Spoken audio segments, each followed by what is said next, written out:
क्या राशन जब मिला था फ्री में तो योगी जी ने मुस्लिमों को नहीं दिया था? पूछा था क्या कि मुस्लिमों? दिया था ना। 3 तलाक खत्म किया भाजपा ने, क्या ये पूछा था कि मुस्लिम है? मुस्लिमों के लिए भी तो भाजपा की है। मुस्लिम महिलाएं मुझे लगता है आज भी भाजपा को वोट की है, करती हैं, वो करेंगी भी। उनके जैसा जो कार्य सेवकों पे गोली चलाते हैं, उनका खानदान वाले जो कभी भी हिंदुत्व की बात नहीं करते, सनातन की बात नहीं करते।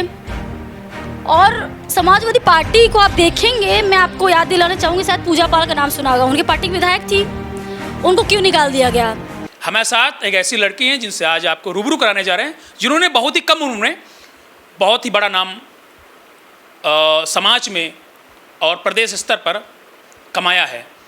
आज समीक्षा मिश्रा जी हैं, जिनसे आज खास बातचीत करेंगे तमाम पहलुओं, क्योंकि 25 साल की उम्र में अक्सर लड़के ये सोचते हैं या लड़कियां ये सोचती हैं कि मुझे करना क्या है, क्योंकि उनको अपना जो केंद्र होता है कि भविष्य का केंद्र कि मुझे क्या बनना करना, उस बारे में वो भटकते रहते हैं। लेकिन समीक्षा मिश्रा ने तय किया कि पढ़ाई के साथ साथ उन्हें राजनीतिक जीवन में जाना है, और डर भी था कि परिवार के लोग क्या कहेंगे, लेकिन कहते हैं कि बेटी पर अगर पिता का हाथ हो तो बेटी बहुत कुछ कर सकती है। पहले समीक्षा जी, स्वागत है आपका सबसे पहले पीटीवी में। जय श्री राम आप सभी को। शुरुआत तो मैंने बहुत कुछ कह दिया आपके बारे में, लेकिन सबसे पहला सवाल राजी शुरू करते हैं यूजीसी को लेकर, क्योंकि आप श्रवण हैं और जिस तरह से यूजीसी आ रहा है, यूजीसी को लेकर तमाम विरोध हो रहे, तो इस बारे में आपको 2 लाइनों में क्या कहना है? देखिए, पहली बात तो यूजीसी जो है, यूनिवर्सिटी ग्रांट कमीशन आया नियम, लाया ही क्यों गया? इसकी ज़रूरत क्या थी? विश्वविद्यालय एक ऐसी जगह होती है जहाँ पे हर वर्ग के बच्चे पढ़ते हैं, उनको समानता दी जानी चाहिए, ठीक है। यूजीसी आया, आपने उसमें एससी रखा, ओबीसी रखा, एसटी रखा, सवर्ण बच्चों को उसमें क्यों नहीं रखा आपने? इसकी वजह क्या थी? तो इसके लिए हम सब लोगों ने खुल के विरोध भी किया इसका कि यूजीसी पे स्टे लगना चाहिए। हालांकि अभी सुप्रीम कोर्ट ने स्टे भी लगा दिया है, और आशा भी करूंगी कि सुप्रीम कोर्ट कभी इसको पास नहीं होने दी, क्योंकि इसके वजह से सवर्ण बच्चों का भविष्य बहुत बर्बाद हो सकता है। सवाल ये कि यूजीसी पर रोक तो लगी है, क्या इसका नुकसान आपकी पार्टी को 27 में हो सकता है? देखिए, ये तो थोड़ा सवाल वो हो गया। नुकसान ये हो सकता है कि देखिए, सवर्ण जो है, हम भाजपा में पूरे निष्ठा से, ईमानदारी से काम कर रहे हैं और चाहते हैं कि भाजपा ही रहे, लेकिन यूजीसी जो एक आया, ये काला कानून आप कह लीजिए, कहीं ना कहीं तो प्रभाव पड़ेगा इसका। लेकिन हाँ, हम तब भी भाजपा को ही सपोर्ट करेंगे, भाजपा कार्यकर्ता हैं और चाहेंगे कि 2027 में योगी आदित्यनाथ फिर से मुख्यमंत्री बने। सवाल है कि मिर्ज़ापुर से आपकी कहानी शुरू होती है। जिस उम्र में आप हैं, इस उम्र में अधिकतर लोग अपने सपनों को भागते हैं। राजनीति तो आम हो गई है, आपने एमए किया है, ग्रेजुएट मतलब पोस्ट ग्रेजुएट हैं, फिर आप राजनीति में आपका राजनीति में, और फिर वैसे भी अगर बात की है कि ऐसे समाज से हैं आप जहाँ पर अगर लड़कियाँ राजनीति जाती हैं तो परिवार में माता और जो पिता हैं, जो लोग हैं, वो बहुत कुछ सोचते हैं कि ये राजनीति करेंगी। तो क्या था पूरा? इसके पीछे एक कहानी है कि 2017 में मैं मिर्ज़ापुर से मेरी पढ़ाई हुई है, बिनियानी कॉलेज है। तो होता है ना कि कुछ चीज़ें हम जब देखते हैं, हमारे सामने आती है, तो अपने मन में भी कुछ ख्याल आते हैं। तो वहाँ पे मेरे कॉलेज में मेरा फर्स्ट ईयर ही था। फर्स्ट ईयर में कोई छात्र संघ का चुनाव नहीं लड़ता। मैं कॉलेज में गई नॉर्मली, जैसे सब लड़कियाँ रहती, मेरी लाइफ भी नॉर्मल ही थी। मैं वहाँ कुछ चीज़ें मैंने देखा, महसूस किया, जैसे कि लड़के जो छात्र संघ के लीडर होते हैं वो फॉर्म भरवाते हैं जाके। तो मैं ये देखी कि लड़कियां लाइन लगा के लड़कों से बोल के भैया मेरा करवा दीजिए, होता नहीं बोलना ही हो। एक चीज़ तो ये था कि अगर महिलाएं हैं, उनकी भी कोई एक लड़की अगर लीडर हो तो लड़कों से नहीं बोलेंगे मेरा करवा दीजिए, धक्का मुक्की भीड़ होता नहीं है। तो एक चीज़ तो ये आया कि मैं लीडर बनना है लड़कियों का, कि मैं रहूँगी लड़कियों के लिए, कि मुझे फॉर्म भराना है, जो भी उनकी समस्या होगी मैं उसका समाधान करूँगी। दूसरा ये कि छात्र संघ को चुनाव चल रहा था, नामांकन होता नहीं, वोटिंग जिस दिन होती है तो बहुत छात्र संघ को चुनाव जानते हैं, बल थल से होता है, पैम्पर से होता है, पोस्टर वगैरह फेंकना, बहुत लग्जरी गाड़ियों से सब कुछ करना। तो मैं गई थी वोट डालने, तो बहुत भीड़ देखा मैंने, बहुत सब कुछ, पूरे सड़क पे, मतलब कि पूरी सड़क बिछी हुई थी पम्पलेट से, जितने भी कैंडिडेट थे। तो माइंड में एक चीज़ आया कि छात्र संघ में जो लड़के कैंडिडेट हैं, उनके लिए इतनी भीड़, इतने लोग, तो एक लड़की के लिए क्यों नहीं हो सकता? वो लड़की भी चुनाव लड़े और उसके लिए जिला सपोर्ट करे और यहाँ के लीडर सपोर्ट करे, सब लोग।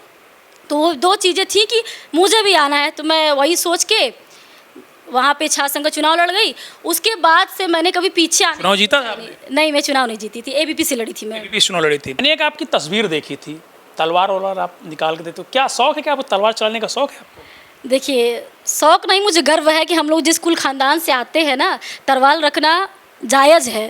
क्यों? मेरी आदर्श झांसी की रानी है। हम उस देश में जन्म लिए हैं जहाँ पे वीरांगनाओं ने जन्म लिया और बलिदान दे दिया देश के लिए और मातृभूमि के लिए लड़ने के लिए। तो मेरा ये मानना है कि जहाँ लड़कियाँ क्लब बार में जाती हैं, अपने पास उनको तलवार रखना चाहिए, माथे पे तिलक होना चाहिए। तलवार मुझे किसी ने गिफ्ट किया था राजस्थान से, तो ज़रूर मुझे शौक़ है और मुझे गर्व है कि मेरे पास तलवार है, रहना भी चाहिए। इसमें क्या, किस लिए रहना चाहिए? अपनी सेफ्टी के लिए। अच्छा, बिल्कुल, मतलब अपनी सुरक्षा के लिए। जो भी लड़कियां हैं उनके लिए क्या मैसेज देना चाहेंगे आप? लड़कियों के लिए यही कहूँगी कि पहली बात तो वो खुद अपने ऊपर काम करें, वो किसी के ऊपर डिपेंड ना रहें और अपने सेफ्टी के लिए वो कुछ ना कुछ तो अपने पास रखें ही रखें। क्योंकि देखिए, गवर्नमेंट बहुत अच्छी है, लड़कियों महिलाओं के लिए बहुत अच्छा कर रही है, लेकिन कुछ भी हमारे साथ होता है तो हमें इतना तो होना चाहिए कि हम अपने सुरक्षा के लिए लड़ सकें। इसलिए आप तलवार लेकर चलती हैं? लेके चलते नहीं, देखिए रखा हुआ है। कभी ज़रूरत पड़ी आपको? नहीं, अभी तो मुझे उत्तर प्रदेश में मुझे नहीं लगता कि मुझे जरूरत पड़ेगी। उत्तर प्रदेश काफ़ी है। किसका नाम काफ़ी? मेरा नाम अच्छा, आपका नाम क्या नाम है आपका? समीक्षा मिश्रा अच्छा, नाम ही काफ़ी है जी। इस यादव ने भी हाल ही में कहा कि योगी और मोदी जैसे नेता हमारे देश को नहीं चाहिए। क्या कहना चाहेंगे इस बारे में? तो किसके जैसा नेता चाहिए? उनके जैसा जो कार्य सेवकों पे गोली चलाते हैं, उनका खानदान वाले, जो कभी भी हिंदुत्व की बात नहीं करते, सनातन की बात नहीं करते। और समाजवादी पार्टी को आप देखेंगे, मैं आपको याद दिलाना चाहूँगी, शायद पूजा पाल का नाम सुना होगा, उनकी पार्टी की विधायक थी। उनको क्यों निकाल दिया गया? क्योंकि उसके पति को जिस अतीक अहमद ने मारा, उसके नाम ले लिया, तो उस समाजवादी पार्टी ने उनको निकाल दिया। डिम्पल यादव को एक मौलाना बोलता है उनके कपड़ों को लेकर के, शायद आपने देखा होगा। मुख्यमंत्री रहे हैं अखिलेश यादव जी, लेकिन एक पति भी तो हैं। अपनी पत्नी के अपमान पे क्या बोला उन्होंने? तो हम महिलाएं क्या सीखें? और योगी और मोदी की बात करते हैं, बहुत अंतर है उनमें, अखिलेश यादव और मोदी और योगी जी में। योगी क्यों नहीं चाहिए? राम मंदिर किसने बनवाया? विंध्याचल का कॉरिडोर किसने बनवाया? काशी विश्वनाथ का कॉरिडोर किसने बनवाया? समाजवादी पार्टी ने, भाजपा ने बनवाया ना। तो योगी और मोदी क्यों नहीं चाहिए? महिलाएं आज सुरक्षित है, रात में 1 बजे भी निकल सकती हैं। किसकी वजह से?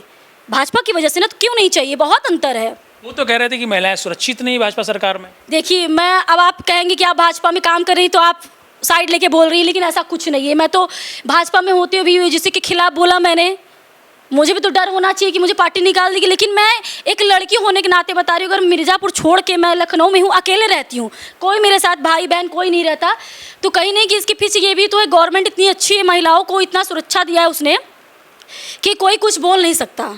क्योंकि मैं कहीं भी जा रही हूँ, हर व्यक्ति तो पहचानता नहीं कि ये समीक्षा मिश्रा नेता हैं। जैसे कोई छेड़खानी करना ही चाहे, उसके लिए तो मैं सिर्फ एक लड़की हूँ ना। तो मैं आज तक 2021 से हमेशा अकेले आना जाना, ट्रैवल करना, मुझे तो किसी लड़के ने नहीं छेड़ा है। तो कहीं ना कहीं उनके अंदर योगी जी का खौफ है, इसीलिए। अभी तो देखिए, आपने देखा ही था, डीजल पेट्रोल को लेकर, गैस को लेकर लोग लाइन में खड़े थे। अभी मुझे गैस चाहिए था, मिल गया मुझे गैस। आप देखिए, ठीक है, आप इस पर भी मैं आपको एक चीज़ बताती हूँ, ठीक है। समस्या हमारे देश में जब आती है तो क्या ये जनता का दायित्व या किसी नॉर्मल इंसान का दायित्व नहीं बनता कि जब हमारे देश में कोई चीज़ समस्या आई है तो हम उसको मिलके फेस करें? क्योंकि हिंदुस्तान में नहीं, पूरे विश्व में चल रहा है वॉर, ठीक है। और हालांकि हर जगह ऐसा कुछ प्रॉब्लम नहीं है। हाँ, मैं ये मान सकती हूँ कुछ जगह आपको न मिल रहा हो, लेकिन आपको क्या जरूरत है कि आप गैलन लेके जाइए, ड्रम लेके जाइए, उसमें पेट्रोल डीजल लीजिए। आप एक गाड़ी लेके जाइए, जितनी जरूरत है उतना भरवाइए। आप एक जगह नहीं मिलेगा, हम थोड़ा और भर लेंगे। आपसे मैं एक सवाल पूछती हूँ, जैसे एक परिवार है, ठीक है, परिवार में कोई समस्या आती है तो क्या हम अपने माँ बाप को छोड़ देंगे? हम समस्या का समाधान फेस मिल के करेंगे ना। तो सरकार भी तो ऐसी, अगर सरकार हमें 1000 सुविधाएं दे रही है, सब कुछ कर रहा है, अगर कोई प्रॉब्लम हमारे देश में आती है तो ये हम सब का भी दायित्व बनता है कि उसमें मिल के, हाँ दिक्कत हो सकती है, मैं ये नहीं कहूँगी दिक्कत नहीं है, लेकिन हमें पैनिक नहीं होना है। सरकार उस पर चीज़ें कर रही हैं और सॉल्व हो जाएगा, ऐसा कुछ नहीं है जिसका समाधान ना हो। ये तो विपक्ष का काम है कि कुछ भी होता है देश में तो वो विपक्ष है कि फैलाएगा ये झूठ अफवाह। लास्ट सवाल है आपसे, योगी जी के बारे में 2 बातें बताइए आप, क्या खास बनाती हूँ? कट्टर हिंदू और दूसरी? संत। कट्टर हिंदू संत। हाँ, अखिलेश यादव मौलानाओं के राजा। और क्या बोलूं, उनको तो गौशाला से भी बदबू आती है, सुना होगा, उन्होंने बोला था ना। मैं उनके विषय में क्या बोलूं, मतलब कि आउट ऑफ सिलेबस है वो व्यक्ति। अखिलेश यादव जी मतलब कि मुख्यमंत्री रहे हैं, वो चाहते तो बहुत कुछ कर सकते थे। बहुत कुछ किया तो उन्होंने। क्या किया है? अरे लखनऊ में आप जहाँ पे हैं वहाँ पर देखिए आप जो है इकाना है, बगल में जो है डायल 112। अब मुख्यमंत्री रहे हैं, ऐसा तो है नहीं कि कुछ नहीं करेंगे, कुछ तो करना पड़ता है ना। राम मंदिर क्यों नहीं बनवाया अपने मुख्यमंत्री काल में? भाजपा काल में क्यों बना? मैंने कहा दोबारा मौका मिलता तो बन जाता। आपको लगता है? मुझे तो लगता है कि दोबारा मिलता तो बाबरी मस्जिद ही बनवा देते। योगी जी की और मोदी जी का देन है, जो हम लोग रामलला जो 500 साल से टेंट में थे ना, शर्म का विषय है कि कितने लोग बलिदान दे दिए उसके लिए। तो भाजपा का ही सिर्फ है कि रामलला वहाँ बैठे, हम लोग शान से जाते हैं दर्शन करने। अच्छा एक बात बताइए, अखिलेश यादव क्यों नहीं जाते राम मंदिर दर्शन करने? क्या दिक्कत है उनको? कह रहे हैं जब हमारा मन करेगा तब जाएंगे। मन क्या होता है? आप जाइए, क्यों नहीं जा रहे? जाना चाहिए ना आपको। आप मथुरा जाइए, काशी जाइए, हम तो कभी नहीं दिखते उनको जाना। लेकिन हाँ, मस्जिदों में मैंने उनको चादर चढ़ाते देखता हूँ। मैं किसी धर्म का विरोध नहीं करूँ, जाइए वहाँ भी जाइए भाई, मुख्यमंत्री सबको जाना पड़ता है। लेकिन आप मंदिर में क्यों नहीं जाते? जाना चाहिए ना आपको, क्योंकि आपको तो सबने मुख्यमंत्री बनाया था। योगी नहीं जाते लेकिन कहाँ? मस्जिदों में। तो इतनी गलत क्या है? आपने कहा ना मुख्यमंत्री ने जाना चाहिए। नहीं नहीं, वो अखिलेश यादव के लिए, क्योंकि वो तो भाई जानते हैं, सबको पता है पूरे प्रदेश को कि वो एक पक्ष को ज़्यादा लेके चलते हैं, करते हैं। योगी जी ने खुद कहा था कि मैं मुख्यमंत्री तो हूँ लेकिन मैं हिंदू हूँ।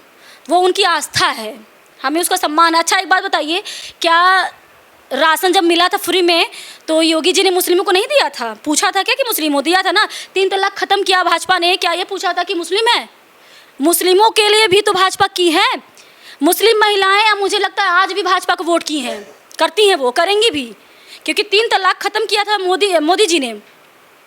बीजेपी ने 3 तलाक खत्म किया। आप समझ सकते हैं 3 तलाक कितना एक गलत नियम था महिलाओं के लिए। सवाल ये है कि आप महिला हैं, महिलाओं को कट्टर होना चाहिए किस प्रति, मतलब किस चीज़ के लिए? अरे अपने सुरक्षा को लेकर या फिर अपनी जात को लेकर या फिर अपने समाज को लेकर? बिल्कुल होना चाहिए। मुझे तो लगता है व्यक्तिगत होना चाहिए। मैं हूँ कट्टर। कट्टर हैं? हाँ बिल्कुल है। मुझे कहावत है ना कि हम अपने आत्मरक्षा और देश की रक्षा, राष्ट्र रक्षा, गौ रक्षा के लिए, नारी की रक्षा के लिए शस्त्र उठा सकते हैं। तो मैं उस टाइप की हूँ कि उठाना चाहिए शस्त्र महिलाओं को अपने सुरक्षा के लिए। हाँ चाहिए। बिल्कुल। 27 में क्या होगा? 27 में भाजपा सरकार आएगी। लग रहा? आपको मिठाई खिलाऊंगी मैं। चलिए ठीक, बहुत धन्यवाद। तो हमारे साथ समीक्षा मिश्रा थी जिनसे हमने खास बातचीत की।